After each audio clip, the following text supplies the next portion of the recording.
दरेगावी गेले ते मोठा निर्णय घेऊ शकतात. नेमका मोठा निर्णय काय आहे? महाराष्ट्राचा मुख्यमंत्री कोण या प्रश्नाचं उत्तर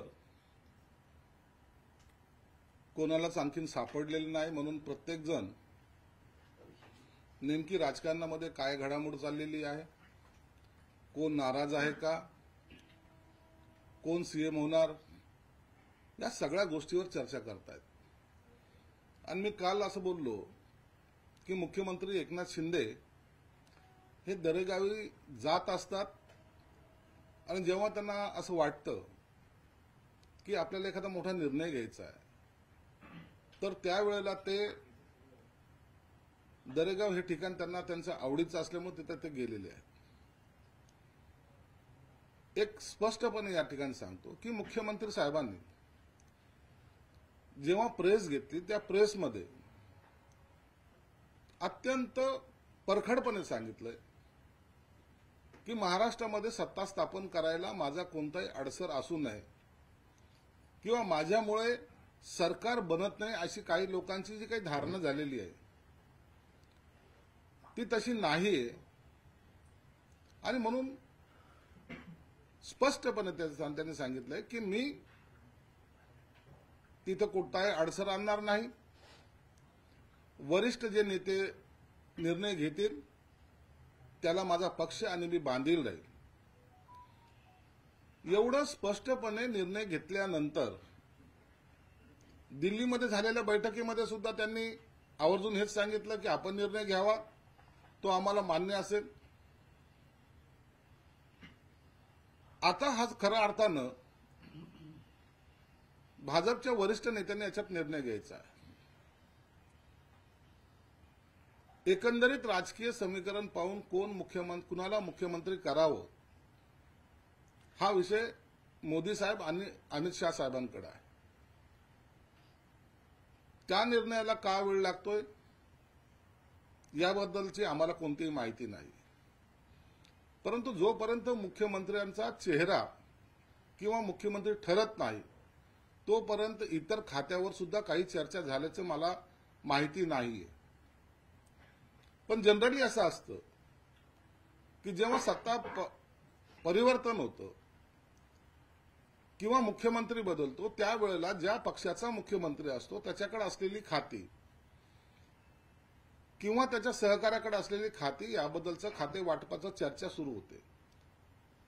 परंतु ती मुख्यमंत्री झाल्यानंतर, मुख्यमंत्र्याचं नाव जाहीर झाल्यानंतर, म्हणून काही लोकांना प्रश्न पडलाय की या महाराष्ट्राचं काय होईल. काही विद्वान तर हे म्हणायला लागले की हे सरकार कुणाच्या भरोश्यावर सोडलं, ज्यांना राजकारणाशी काही देणं घेणं नाही. अचानक पावसाळ्यात उगवलेल्या सारखे ते उगवलेत, कधी त्यांचा अंत होईल माहीत नाही. परंतु आजही मुख्यमंत्री एकनाथ शिंदे हे काळजीवाहू मुख्यमंत्री आहेत याची त्यांना साधी कल्पना सुद्धा नाही. म्हणून सरकार काही वाऱ्यावर सोडलेलं नाही. सरकार आपल्या पद्धतीने काम करतंय. जो काही 2-3 दिवसाचा विलंब लागणार आहे त्या 2-3 दिवसाच्या विलंबामध्ये आता सोमवारी मला वाटतं आपल्या माहितीनुसारच आपल्याकडून चॅनलवर चाललंय की भाजपचे पक्षश्रेष्ठी कोणी पाठवणार आहेत, निरीक्षक पाठवणार आहेत आणि गटनेत्याची निवड होणार आहे.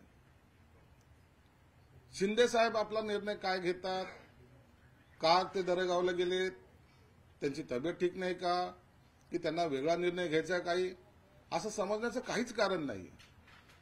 शिंदे साहेबांनी सत्ता सोडताना सुद्धा त्या दिलेरपणानं, त्या कॉन्फिडन्सने ती सत्ता सोडलेली आहे. काही लोकांना त्यांचा चेहरा पडलेला दिसतो. आम्ही लाचारासारखं नाटकं करणारी लोक नाहीये. पोटात एक आणि ओठात एक आणणारी ही औलाद नाही. आमच्या जे चेहऱ्यावर असेल तेच आमच्या मनात असतं आणि आम्ही नाराजी जरी असली तर आम्ही उघडपणे जाहीर करू. लाचारीमध्ये गेली 2.5 वर्षाची पूर्वीची ज्यांनी घालवलेली त्यांना आता मुजरा करण्याशिवाय उपाय नाही.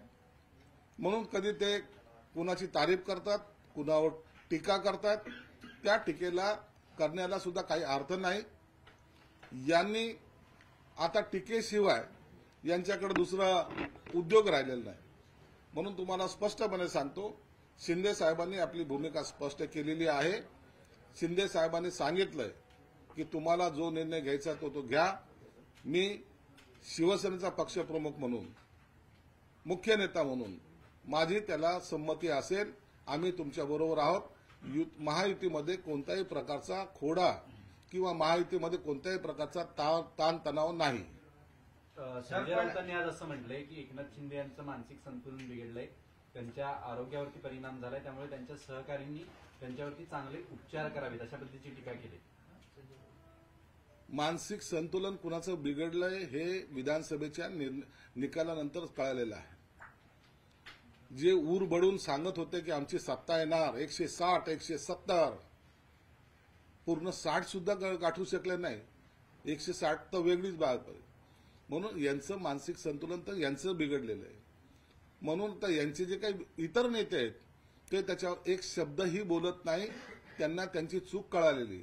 परंतु हे चारी घरचा पाहुणा, ज्याला ना त्याचा नेता कोण माहीत नाही, ज्याला फक्त एक शेपूट हलवणं ज्याला म्हणतात, ते हलवत आपल्या मालकाची चाकरी करणं माहिती, तेच लोक अशी टीका करू शकतात. सर, पण संजय राऊत ज्या पद्धतीने टीका करतात, एक तर ईडी सीबीआयचा भय असलेले मोठा निर्णय घेऊ शकत नाही असा खोचक सर त्यांनी टीका केली संजय राऊतांनी.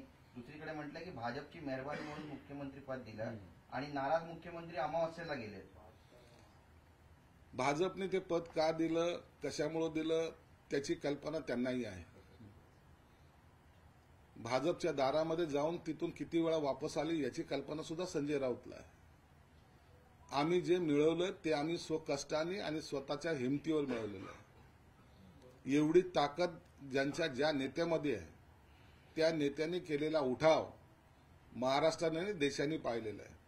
आणि आजही जे सांगत होते विधानसभेच्या वेळेला यांच्या किती जागा येतील, गद्दारांना आता आम्ही गाडून टाकू, गद्दारांनी 50 खोके ओके, ते ज्यांनी स्लोगन काढला तोही पडला. जालन्याचा आमदार त्यांनी स्लोगन काढला तोही पडला. आणि जे काही यांचे जे चाललं होतं की गद्दारांना आता त्यांची जागा जनता दाखवेल, जनतेने ह्या गद्दारांना त्यांची जागा दाखवलेली आहे, या लाचारांना त्यांची जागा दाखवलेली आहे. हे शिवसेना प्रमुखाच्या विचाराच्या विरोधात वागणाऱ्यांना त्यांची जागा दाखवली. म्हणून आम्ही 40 लोकांनी उठाव केला आणि आम्ही 57 आलोय. म्हणजे जनतेने आम्हाला ऍक्सेप्ट केलं आणि यांच्या मागं लाता मारलेल्या आहेत हे विसरत आहेत. परंतु गिरा तो भी टांग ऊपर ही यांची नेहमीची भूमिका आहे. नाही, पण ते म्हणतात की शिवसेना फोडली म्हणून मेहरबानी म्हणून 2.5 वर्ष एकनाथ त्यांना काय माहिती. हे दिल्ली शर्वाशी किती वेळा फोन करायचे, शिंदेना घेऊ नका, आम्ही येतो आम्ही येतो. कोणत्या कोणत्या माध्यमातून फोन केलेले आहेत, कुणाला हाताशी धरलेले, यांचे सगळ्यांचे रेकॉर्ड आमच्याकडे आहेत. म्हणून हे लाचार नंतर इतके पळत होते. परंतु यांना जेव्हा नाही म्हणून सांगितलं त्या टायमाला यांची पोपटासारखी पोपटपंची सुरू झालेली. म्हणून आता ना ते भाजपकडे जाऊ शकत, ना जे काँग्रेस आहे त्यांचं किती प्रेम आहे आता तुम्ही गेल्या 2 दिवसात पाहताय. म्हणून घरकाना घाटका ही यांची स्थिती झालेली आहे.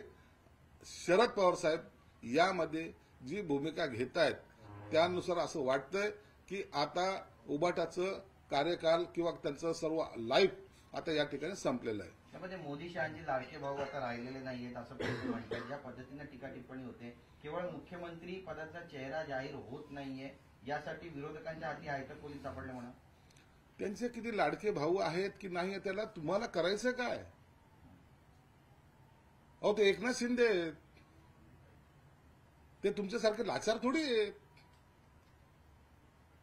सिल्वर ओकर मुद्रा घालणारे थोडी आहेत ते लोक.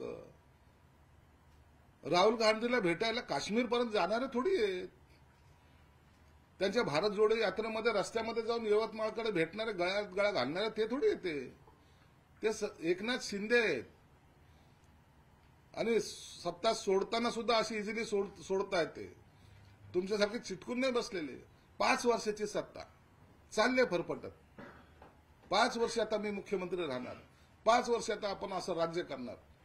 जेव्हा ही सत्ता जाते ना त्या टायमाची बेचैनी आता उबाटाच्या गटाच्या नेत्यांच्या चेहऱ्यावर दिसते. एकही नेता बोलत नाही. एकही नेता बोलतोय कोण, हे भाडेकरू म्हणून यांच्या स्टेटमेंटला आम्ही जास्त महत्व देत नाही. दुसरं एक त्यांनी असं म्हटलंय की भाजपनं त्यांचा मूळ गुणधर्म जो आहे हा दाखवून दिलेला आहे. ते नागासारखे आहेत. एकनाथ शिंदेच्या बाबतीतही ते तसेच वागतायत. कशाला तुम्ही त्यांना विनवण्या करायला जाताय? कशाला आजही म्हणता की आम्हाला तुमच्याबरोबर घ्या म्हणताय? यांनी देवाला मानतात की नाही देव जाणे. कारण त्यांची बाई तर काही देवाला मानत नाही, हे बी मानत नसावेत. कशाला विनवण्या करता? भाजप नकोय ना? कशाला त्यांच्या दारात जाताय? कशाला फोन करतायत?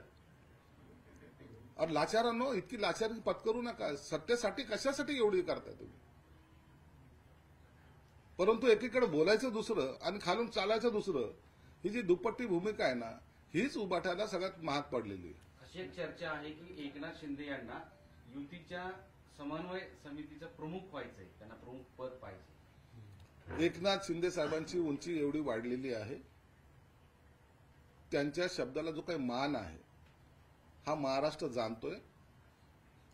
आणि महायुतीतले सर्व नेते सुद्धा त्यांचा त्या आदर सुद्धा ते करतायत. आज पाहिलं तर मोदी साहेब असेल किंवा अमित शाह साहेब असतील, त्यांच्याशी त्यांचं संभाषण नेहमी चालू सत्तेवर असतानाही होतं, आजही आहे. म्हणून त्यांना हे पदविद त्यांच्यासाठी फार नॉर्मल गोष्ट आहे. भविष्यामध्ये ते काय भूमिका घेतील किंवा काय होतील हे आज सांगणं जरी कठीण असलं, परंतु शिंदे साहेब या महाराष्ट्रामधले एक पॉवरफुल नेते आहेत.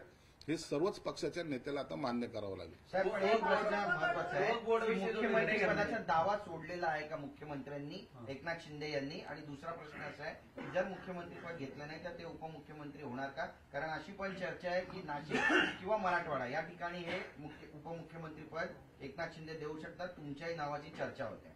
एक लक्षात घ्या, स्पीड ब्रेकर काढला म्हणजे काय? तर सर्वस्वी निर्णय तुम्ही घ्या. एखाद्या गोष्टीला आपण आडून बसलो, नाही मला मुख्यमंत्री पद पाहिजे, असा जो आग्रह किंवा हट्ट आहे ना, तो एकनाथ शिंदे साहेबांनी धरलेला नाही, हे तुम्ही स्पष्टपणे पाहताय. म्हणून आता जेव्हा निर्णय वरिष्ठांच्या कडे सोपवलाय, त्यांनी जोही निर्णय घेतील, मग कुणाला मुख्यमंत्री करायचंय कुणाला नाही करायचंय हा निर्णय त्यांच्यावर सोपवलाय. आमचा आग्रह कोणत्याच गोष्टीसाठी नाही. म्हणून आमची भूमिका स्पष्ट झालेली आहे. राहिला उपमुख्यमंत्री पद घेतील का, जोपर्यंत मुख्यमंत्र्याचं नाव घोषित होत नाही तोपर्यंत मुख्यमंत्री पदाची चर्चा सुद्धा आमच्याकडे झालेली नाही. कुणाला देतील, काय देतील, मग मराठवाड्याला देतील का नाशिकला देतील का आणखीन कुठं देतील, हे चर्चा तेव्हाच होईल जेव्हा मुख्यमंत्री पदाचा उमेदवार घोषित होईल. त्याच्यानंतरच्या ह्या चर्चा आहेत. तुमच्याच मराठवाड्यातले नेते अंबादास विरोधी पक्ष नेते आहेत.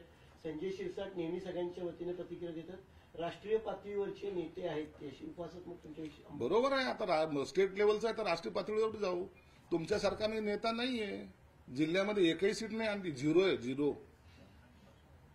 काय नेतृत्व करतात विरोधी पक्ष नेता म्हणून, जिल्ह्यात काय बोंब आहे, झिरो. एवढं मोठं तुम्हाला पद दिलंय, त्या पदाचा वापर करून एक सीट तर आणायला पाहिजे होती.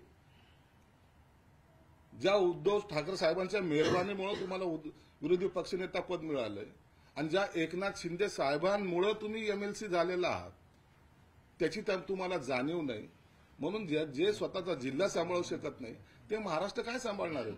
काही काळापुरते आहेत, कधी त्यांना सुद्धा बाहेर जावं लागेल, सांगता येत नाही. साहेब, गृहमंत्रीपद कुणाला भेटायला हवं? कारण बऱ्याच चर्चा आहेत की एकनाथ शिंदे हे गृहमंत्रीपद देत नाही भाजप, त्यामुळे दरेगावामध्ये गेलाय. त्याला जोडून अर्थ खातं देखील मागणी केलेली असं वाटतं. आणि युडीची पण मागणी आहे, पण ते पण भाजप सोडत नाही. कोणती खाते सोडत नाही याबद्दल मला कल्पना नाही, परंतु एवढं निश्चित आहे जेव्हा मुख्यमंत्री पदाचं नाव जाहीर होईल त्या टायमाला जर यदा कदाचित जर ते भाजपकडे मुख्यमंत्रीपद गेलं तर गृह खातं हे आमच्याकडे असावं, हा आमचा आग्रह निश्चित असणार आहे. कारण असं आहे की गेल्या वेळेला सीएम साहेब स्वतः मुख्यमंत्री असताना उपमुख्यमंत्र्यांकडे गृह खातं दिलं होतं. त्याच पद्धतीने हे डिव्हिजन झालं पाहिजे, हा नैसर्गिक नियम आहे. आग्रह यासाठी नाही की आम्हाला या खात्या मिळाल्यामुळे काहीतरी मोठा हे होणार आहे, परंतु मला वाटतं एखादा डॅशिंग नेता जर पुन्हा जर त्या खात्याकडचं नेतृत्व जर केलं तर महाराष्ट्रामध्ये हे काही जातीय दंगली असतील किंवा जे काही सर्व चालतंय ते शांतता सुव्यवस्था राखण्याचा प्रयत्न जरूर त्या खात्यामार्फत होऊ शकतो. म्हणून एक जबाबदारी म्हणून त्या खात्याकडे पाहिलं जातं आणि जर भाजपचा मुख्यमंत्री झाला तर गृह खातं निश्चित आमच्याकडे असायला काही हरकत नसावी. आणि साहेब, तुम्ही साहेब, गृहमंत्र्यांच्या साहेब, भूमिकेमध्ये सरकारचा उल्लेख करता याचा अर्थ मुख्यमंत्री पदावरती आजही तुमचा दावा आहे का? मी हे कधीच सांगितलेलं नाही की आमचा मुख्यमंत्री पदाचा दावा सोडलाय का धरलाय. मी हे सांगितलं की वरिष्ठ नेत्यांनी जो निर्णय घेतील तो आम्हाला मान्य आहे. त्यांनी भाजपचा मुख्यमंत्री करावं, राष्ट्रवादीचा करावं का शिवसेनेचा करावं हा त्यांचा अधिकार आहे. आम्ही त्यांच्या कोणत्याही नावाला विरोध करणार नाही. साहेब, पण ही जी घोषणा होत नाही यामागे गृह मंत्रालय हे सुद्धा एक प्रमुख कारण आहे असं बोललं जात आहे. कारण घोडं इथेच अडलंय. भाजप द्यायला तयार नाहीये गृह मंत्रालय. कारण इतके वर्ष 7.5 वर्षे देवेंद्र फडणवीस यांच्याकडे एक खातं होतं, हे खातं सोडलं जात नाहीये. यासाठी भाजपच्या ज्या कोर कमिटी आहे आणि आपली जी कोर कमिटी एकत्र बसून वरिष्ठांकडे काही चर्चा करणार आहात का? त्याचा निर्णय शिंदे साहेब घेतील. शिंदे साहेब याबद्दल निश्चित चर्चा करतील. तो आमच्याकडून सर्व अधिकार आम्ही एकनाथ शिंदे साहेबांना दिलेले आहेत. म्हणून शिंदे साहेब जोही निर्णय घेतील तो आम्हाला मान्य असेल. साहेब, लाडकी बहीण योजनेचं तर पुढचं हे येणार आहे, सरकार 2100 रुपये देणार आहे. असं असताना गेल्या वेळेला अजित पवार अर्थमंत्री होते, त्यांच्या खात्याच्या अधिकाऱ्यांनी नायरी लावली होती की पैसे नाहीये ते नाहीये. आता अधिक सक्षमतेने योजना राबवण्यासाठी अर्थ खातं आपल्या शिवसेनेकडे असावं का योजना अधिक सक्षमतेने राबवली जाऊ शकते? शिंदे साहेबाचं एकच स्वप्न आहे की जे मी सर्वसामान्य माणसाला देतोय ते परिपूर्ण त्यांच्याकडे पोहोचलं पाहिजे. तुम्हाला आठवत असेल मुख्यमंत्री माझी लाडकी बहीण योजना जेव्हा घोषणा झाली त्या टायमाला अर्थ खात्याने त्यांना थोडा विरोध केला होता. बजेटचं काय होईल, हे सर्व कोलमडून पडेल. परंतु शिंदे साहेबांनी ठोस भूमिका त्यावेळेला घेतली. अजितदादांना असेल, देवेंद्र फडणवीस असेल, त्यांना समजून सांगितलं की आपल्याला ही योजना कार्यान्वित करायची आहे आणि म्हणून इतर बाबीवर खर्च कमी करून या योजनेला त्यांनी भरपूर म्हणजे सर्वांच्या अकाउंटमध्ये पैसे कसे जातील याची व्यवस्था केली होती. हे सर्वजण आपण पाहतात. इन अॅडव्हान्स सुद्धा हप्ते महिला भगिनीच्या खात्यामध्ये गेले होते. आजही शिंदे साहेबांनी जी काही घोषणा केली होती निवडणुकीच्या काळामध्ये आम्ही 1500चे 2100 करू, त्यासाठी या गोष्टीसाठी तरतूद करणं गरजेचं आहे. नागपूर अधिवेशनामध्ये याच्यावर तरतूद झाली पाहिजे असा आमचा प्रयत्न आहे. दिलेला शब्द पाळणं हे शिंदे साहेबाचं वैशिष्ट्य आहे. म्हणून जर असं खातं किंवा खात्याने मान्यता दिली तर आनंद आहे, नसता अशा खात्याचा कारभार सुद्धा सक्षम माणसाकडे जाणं गरजेचं आहे. हे असं आमचं वैयक्तिक मत आहे. मल्लिकार्जुन खरगेंनी ऐतिहासिक असा इव्हेंट करण्याचा प्रयत्न आहे. चांगली गोष्ट आहे ना. सत्ता ही आलेली माहिती, सत्ता आली, इतके प्रचंड बहुमत मला वाटतं अनेक वर्षानंतर पहिल्यांदा आलंय. आणि जनतेने जेव्हा एवढ्या आनंदाने त्यांनी मतदान केले तर त्याच्यात ते सहभागी झाले पाहिजेत. एक मोठा इव्हेंट म्हणता येत नाही, परंतु तो आनंदोत्सव या महाराष्ट्राने याच देवी या डोळा पाहावा हा त्यामागचा उद्देश आहे. मल्लिकार्जुन खरगेंनी काँग्रेसच्या अंतर्गत वादामुळे आणि पक्षातील नेत्यांच्या अंतर्गत भूमिका संघर्षांमुळे हा पराभव झाल्याने हे अपयश आलं अशा पद्धतीनं खडरपट्टी केली सगळ्या नेत्यांनी. आणि याला थोडं दुसरा प्रश्न आहे. शरद पवार दुसरीकडे म्हणतायत की ईव्हीएम वरती संशय आहे, ईव्हीएम मुळे नेते हरले, अशी शक्यता नाकारली जाऊ शकते. हे बघ, आता त्या ईव्हीएम वर इतकी चर्चा झालेली आहे. आता त्या चर्चेला ना सर्वसामान्यांना काही इंटरेस्ट आहे ना कुणाला. ज्यांना ईव्हीएमच्या विरोधात जायचंय ते कोर्टात गेलेले आहेत. कोर्टामध्ये निर्णय येईल, जो यायचा तो येईल. परंतु एक गोष्ट स्पष्ट आहे की लोकसभेला एवढं बहुमत मिळाल्यानंतर त्या टायमाला ईव्हीएमच्या विरोधात कोणीही बोललं नाही. म्हणजे महाविकास आघाडीचे काही उमेदवार तर लाखाच्या फरकाने निवडून आले. त्या टायमाला ईव्हीएम चांगलं होतं. आता काही उमेदवार, आता ईव्हीएमचं जर बोलाल, आमच्या जिल्ह्यामध्ये 2 उमेदवार आहे, 2100 मतांनी कोणी आलं, कोणी 2200 मतांनी आलं. जर सगळा ईव्हीएमचा वापर करायचा असता तर आम्ही लाख मतांनी निवडून आलो असतो ना. परंतु असं होत नसतं. हे सर्व बेबनाव केलं गेलेलं आहे आणि कोणतंही आता शस्त्र हातात नाही. तर मग ईव्हीएमच्या माध्यमातून जनतेमध्ये काहीतरी मिसगाईड करायचं त्यांना. आम्ही हरलो का याच्यावर चिंतन मनन करत नाहीत. परंतु खरगे साहेबांनी एक निश्चित सांगितलं की हे आपसातले जे काही यांच्या लाताळ्या होत्या यांना कोण मुख्यमंत्री करायचा, जर उबाटाचे सीट जास्त आले तर ते मुख्यमंत्री पदावर दावा करतील, काँग्रेसचे आले तर ते दावा करतील, राष्ट्रवादीचे आले ते दावा करतील. म्हणून यांनी तिघांनीही एकमेकाच्या सीट पाडण्यामध्ये आपली शक्ती पणाला लावली आणि त्याचा परिणाम हे तिघे खड्ड्यात गेलेत आणि महायुतीचे सरकार मोठ्या प्रमाणात सदस्य हे विधानसभेचे निवडून आलेले आहेत. सर तुम्ही तुमच्या हक्कासाठी लढत आहात, तुम्हाला मंत्रिपद पाहिजे. मात्र अजित पवार गट कुठेच पिक्चर मध्ये नाहीये. त्यांनी मुख्य देवेंद्र फडणवीसांना पाठिंबा दिला त्यांच्या नावासाठी, त्यानंतर कुठे चर्चेतच नाही येतं. ते असं का होतंय? ते चर्चेत का नाही याचं चर्चा करायसारखं काही नाहीच आहे ना. आमचाही देवेंद्र फडणवीसांना पाठिंबा आहे, आमचाही भाजपला पाठिंबा आहे, आमचाही राष्ट्रवादीला पाठिंबा आहे. महायुती कशाला म्हणतात? युतीमध्ये एकमेकाच्या विरोधात जायचं नाही हे आमचं सूत्र आहे. आम्ही कधी भाजपला विरोध केलेला नाही, त्यांच्या मुख्यमंत्र्यांच्या नावाला विरोध केलेला नाही. फक्त स्पष्टपणे सांगतोय आम्ही की त्याच्या नावाची घोषणा ही वरिष्ठ नेत्यांनी करावी, आमचा त्यांना पाठिंबा असेल. सरळ लॉजिक आहे. नाही, पण सर, बार्गेनिंग पॉवर त्यांनी कमी केली असं म्हणतात. आमची बार्गेनिंग पॉवर, आम्हाला बार्गेनिंग करत असेल तर पॉवर कमी काय कराल? विदाऊट बार्गेनिंग आमची पॉवर वाढलेलीच आहे. आमच्या पॉवरची तुलना इतर लोक आमच्याशी करतही नाही. नाही, पण तुमचे 4 मंत्री आहेत ज्यांनी विरोध सुद्धा केलाय भाजपने. पेपरमध्ये सुद्धा बातमी आली, संजय राठोड, तानाजी सावंत, अब्दुल सत्तार आणि दीपक केसरकर यांना पुन्हा मंत्रिमंडळात घेण्यास भाजपचा नकार आहे. भाजपने काय प्रस्ताव दिलाय किंवा भाजप बरोबर शिंदे साहेबांची काय चर्चा झाली याच्याबद्दलची कल्पना नाही. परंतु आमच्याकडून पक्षाकडून मंत्री कोण होईल याचा निर्णय सर्वस्वी एकनाथ शिंदे साहेब घेतील. त्याला कुणाचाही विरोध किंवा हरकत असण्याचं काही कारण नाही. ते स्वतःच एवढे सक्षम आहेत की आपला कोणता माणूस मंत्रिमंडळात असावा हे ते स्वतः चांगल्या प्रकारे जाणतात. एनडीआर इंडिया आणि माय नेता या संस्थांकडून एक अहवाल समोर आलेला आहे. 288 पैकी 118 आमदारांवरती गंभीर स्वरूपाचे गुन्हे आहेत. याचा अर्थ महाराष्ट्रावरती गुन्हेगार राज्य करणार का, अशा पद्धतीचे प्रश्न निर्माण केले जात आहेत. देशातल्या सर्व निवडणुका जर पाहिल्या तर प्रत्येक राज्यामध्ये आंदोलनं, किरकोळ गुन्हे अशा प्रकारचे अनेक गुन्हे हे आमदारांवर असतात, खासदारांवर आहेत. म्हणून त्या गुन्ह्यामध्ये जोपर्यंत शिक्षा होत नाही तोपर्यंत त्याला अधिकृत मानल्या जात नाही. म्हणून या आलेल्या सर्वे हा एकाच राज्याचा नाही तर अनेक सर्वे असे असतात. कल आपने जब आपने कल इंटरव्यू दिया, आपने बोला कि एक बड़ा निर्णय लेंगे सीएम साहब, क्या होगा बड़ा निर्णय? देखिए, कल सीएम साहब उनके गांव गए हैं, वहां उन्होंने एक अपना तरीका उनका है. एक तो वो कभी बीमार है या तो कोई डिसीजन लेना रहे तो शांति के लिए आप देखेंगे सीएम का फोन भी नॉट रिचेबल रहेगा, ना उनके कोई पीए का फोन लगेगा. एक शांति के लिए वो जाते 2 दिन वो वहां निकालने के बाद एक अच्छा सा डिसीजन उनके दिमाग में जो आता है वो आने के बाद यहाँ वो जाहिर करते हैं. लेकिन महायुति का सरकार जो बनने जा रही है उसके बारे में उन्होंने स्पष्ट तौर पे कहा है कि मेरा कोई भी स्पीड ब्रेकर ये सीएम बनने में नहीं है.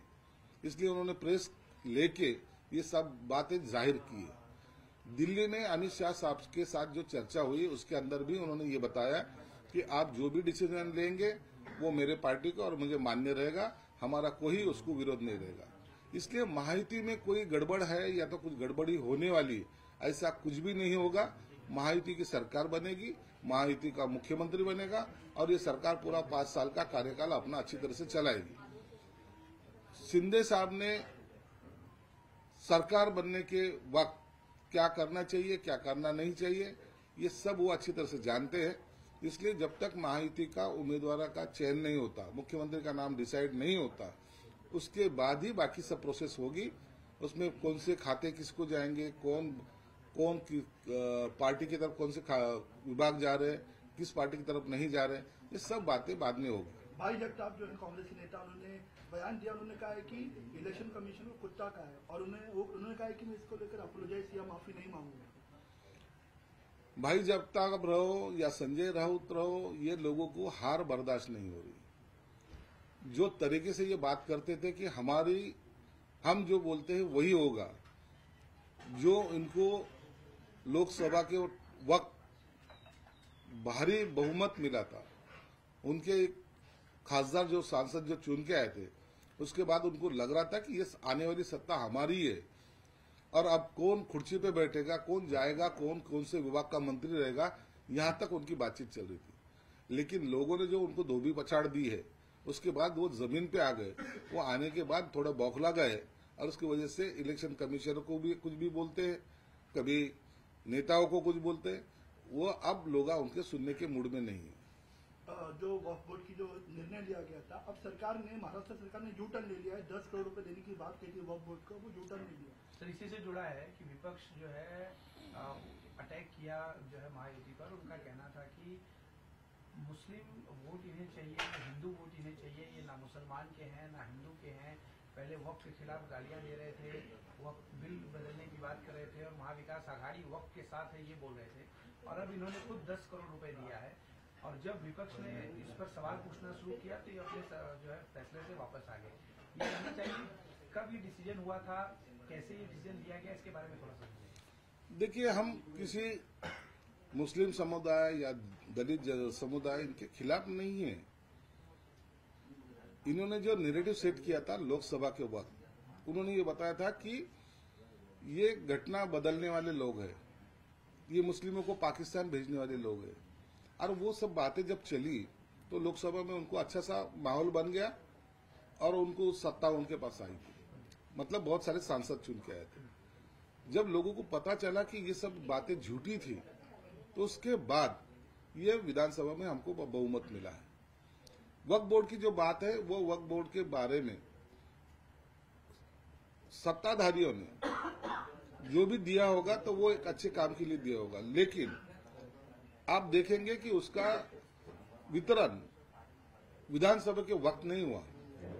विधानसभा होने के बाद हमें जो पता चला है, हमें जो जानकारी है कि अधिकारी ने अभी उसका जीआर निकाला है। इसके बारे में भी हम जरूर चौकसी करेंगे कि ये किसने उनको अधिकार दिया है। अभी सरकार स्थापन भी नहीं हुई, उसके पहले उन्होंने जीआर क्यों निकाला है, उनको पैसे रिलीज क्यों किए, इसकी चौकसी जरूर होगी। क्या सत्ता स्थापना के बाद जो पैसे अभी रोक दिए गए हैं ये दिए जाएंगे? ये डिसीजन तो मंत्री में जो भी आएंगे मंत्रिमंडल में लिया जाएगा। 10 करोड़ देना ये मंत्रिमंडल का निर्णय अगर होगा तो देना है, नहीं देना मंत्रिमंडल डिसाइड करेगा। ये कैबिनेट में ऑलरेडी हुआ था, इसके बाद ये देने की प्रोसेस शुरू। हाँ तो ठीक है, लेकिन देने की इतनी जल्दीबाजी क्या थी, इसके बारे में पूछा जाएगा ना। अगर कोई अच्छे काम को अगर दिए है तो उसको रोकने की भी जरूरत नहीं, लेकिन उसका मिसयूज अगर होता होगा तो उसको रोका जरूर जाएगा। तो ये रोकने के जो कारण क्या रहा ये समझना चाहते हैं आप? अभी रोका कहाँ है? नहीं, रोक दिया और रद्द कर दिया जीआर। अगर रद्द कर दिया तो फिर से वो ला भी सकते हैं हम, लेकिन इतनी जल्दीबाजी जो की है अधिकारियों ने, तो उसके पीछे कौन कौन था ये देखना पड़ेगा ना। क्या जरूरत थी? सरकार बनने जा रही है और सरकार बनने के पहले ही उनको इतनी जल्दीबाजी क्या थी? इसके पीछे कोई अधिकारी या तो कोई नेतागण है क्या जिसको ये पैसा चाहिए था, तो वो भी देखा जाएगा। अब तक सस्पेंस बरकरार है। सीएम कौन होगा, सीएम का चेहरा किसका होगा, अब तक शपथ विधि भी नहीं हुआ। सब बताया जा रहा 5 तारीख को होगा, कौन होगा महाराष्ट्र? देखो, इसका डिसीजन अभी ऊपर के नेतागण लेने वाले हैं, तो अभी उसके बारे में हम क्या बताएंगे। हमने तो सब बातें उनके ऊपर छोड़ ही दी है, वो जो भी डिसाइड करेंगे। लेकिन मेरे जानकारी के तहत मंडे के दिन उनके कोई निरीक्षक आने वाले, जहां गठनेता का चुनाव होता है तो इसके मायने वो टेंटेटिवली वो सीएम पद का चेहरा बनाया जाता है। तो उसके बारे में मंडे को शायद उस गठनेता का जब चुनाव होगा तो वो ही कंटिन्यूली सीएम के रेस में होगा।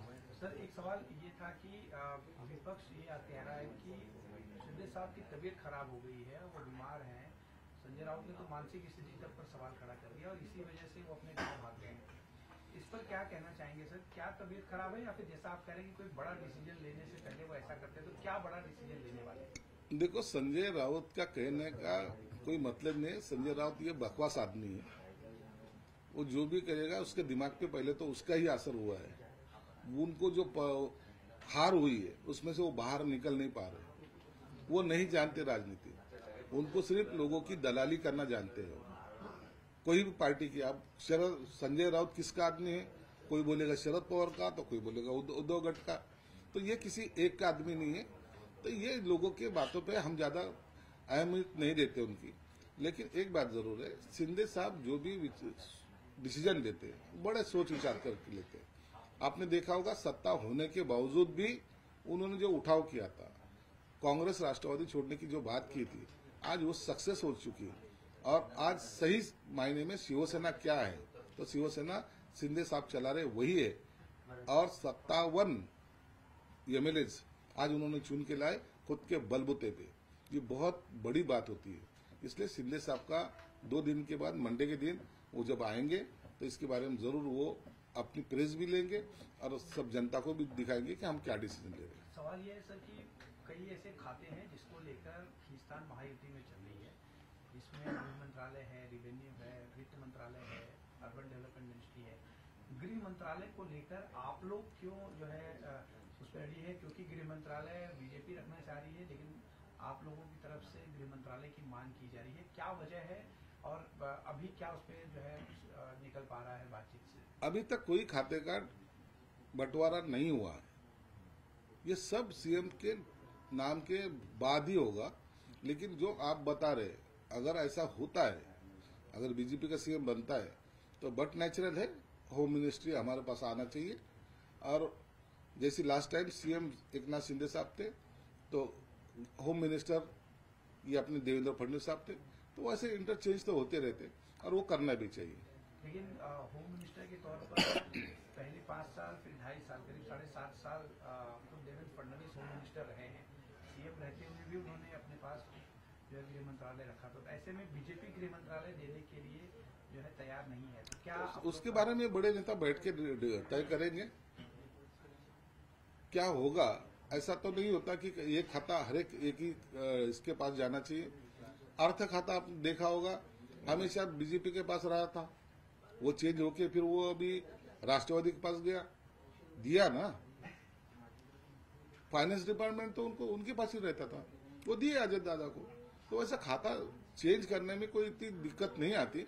लेकिन मुझे लगता है अभी ये सब बातें सीएम के नाम के बाद ही होगी। यानी गृह मंत्रालय के लिए आप लोग आग्रही रहेंगे? हम तो रहेंगे ना, कि हम चाहते हैं गृह मंत्रालय रहे, एक अच्छा सा काम हम भी करें। हम दिखा देंगे कि हम वो गृह मंत्रालय कितनी अच्छी तरीके से चला सकते हैं। और महाराष्ट्र में जो शांतता सुव्यवस्था रखना चाहिए उसके लिए मुझे लगता है कि हम सक्षम तरीके से उसको चला भी पाएंगे। यानी रेवेन्यू और अर्बन डेवलपमेंट मिनिस्ट्री से काम नहीं चलेगा, गृह मंत्रालय शिवसेना? देखो सभी खाते अच्छे होते हैं, लेकिन इससे थोड़ा सा पब्लिकली कांटेक्ट रहता है और अपने एक जो भी काम करना है वो थोड़ा सा सॉफ्टली किया जा सकता है। सर एकीकडे शरद पवार आहेत ते पाहताना ईव्हीएम वरती आरोप करताना पाहतात, नाना पटोले आरोप करताना नाही पाहतात। महाविकास आघाडी म्हणून मतभेद पाहायला मिळतो का तुम्हाला त्या दोघांमध्ये, काँग्रेसमध्ये आणि राष्ट्रवादीमध्ये? काँग्रेस आणि राष्ट्रवादीमध्ये अनेक मतभेद आहेत। त्यासाठी पक्षांतर्गत सुद्धा किती अनेक मतभेद आहेत। तुम्ही पाहिलं असेल त्या बंटी पाटलांनी नाना पटोलेवर केलेले आरोप, नाना पटोलेंनी इतरांवर केलेले आरोप, हे सर्व एकमेकाच्या आरोपांमध्ये आणि सत्ता समीकरणामध्ये आपल्याला पुढे जायचं ह्या एका फक्त महत्वाकांक्षी इच्छापोटी यांनी ही सत्ता घालवलेली आहे। सगळ्यांना पाडण्याचं काम हे महाविकास आघाडीने केलंय आणि त्याचा निश्चित आम्हाला काही अंशी फायदा सुद्धा झालेला आहे। सर एक मिनिट शरद पवारांनी नुकतं स्टेटमेंट केलंय। शरद पवार म्हणतात की इतकं मोठं मॅन्डेट असताना पण जर सरकार स्थापन होत नसेल तरी महाराष्ट्राच्या जनतेची फसवणूक आहे आणि थट्टा आहे। 2019ला सरकार स्थापनेला 1 महिन्याचा कालावधी लागला होता। याला जबाबदार कोण होतं? सकाळचा शपथविधी विसरलेत का? एकीकडे सकाळचा शपथविधी घ्यायचा, दुसरीकडे युतीच्या बोलणी करायच्या, या सगळ्या गोष्टी ज्या आहेत त्यांनी केलेल्या आहेत। म्हणून स्वतः केलेले जी काही पाप आहेत 2019 साली ती थोडी आठवा। आम्हाला 8 दिवसाच्या सत्तेसाठी लेट जर होत असेल तर एवढं काही आबाळ कोसळण्यासारखं काही नाही, परंतु महायुती खंबीरपणे आपलं सरकार बनवते याचाच आम्हाला आनंद आहे। तुम्ही काल एक महत्वाचं विधान केलं ज्यात तुम्ही म्हणालात की एकनाथ शिंदे हे दरेगावी गेले, ते मोठा निर्णय घेऊ शकतात। नेमका मोठा निर्णय काय आहे? महाराष्ट्राचा मुख्यमंत्री